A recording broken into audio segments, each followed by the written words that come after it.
புதிய விரிவாக்கங்களையும் புதிய சீரமைப்புகளையும் செய்ய வேண்டிய சூழல் இருப்பதால் 15 ஆண்டுகளுக்கு பிறகு சுங்கச்சாவடிகளை காலாவதியாக்குவது என்கிற பேச்சுக்கே இடமில்லை, தொடர்ந்து வசூலிக்கப்படும் என தேசிய நெடுஞ்சாலை ஆணையம் குறிப்பிட்டிருப்பதாக இங்கே தகவல் பதிவு செய்யப்பட்டிருக்கிறது. இப்போது அந்த சாலைகள் மேம்படுத்தப்படுகின்றன என்று சொன்னால், ஏற்கனவே அவ்வாறு உயர்மட்ட பாலங்கள் கட்டமைக்கப்பட வேண்டிய இடங்களில் அவர்கள் குறைபாடுடைய சாலையைத்தான் தந்திருக்கிறார்கள் என்பது பொருளாகிறது. ஆகவே 15 ஆண்டுகளை கடந்தும் செயல்படுகிற அத்தனை சுங்கச்சாவடிகளையும் உடனடியாக இழுத்து மூட வேண்டும். மாநில அரசை கலந்தாலோசிக்காமல் தேசிய நெடுஞ்சாலை ஆணையம் இவ்வாறு கட்டணத்தை தொடர்ந்து உயர்த்துவதை ஏற்றுக்கொள்ள முடியாது.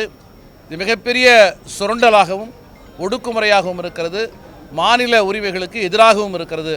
ஆகவே சுங்கச்சாவடி கட்டண உயர்வை ஒன்றிய அரசு திரும்ப பெற வேண்டும் என்கிற ஒரு வலுவான கோரிக்கையை நோக்கி அனைத்து கட்சிகளும் ஓரணியில் திரள வேண்டும் என்று விடுதலை சிறுத்தைகள் சார்பில் முன்வைக்க கடமைப்பட்டிருக்கிறது.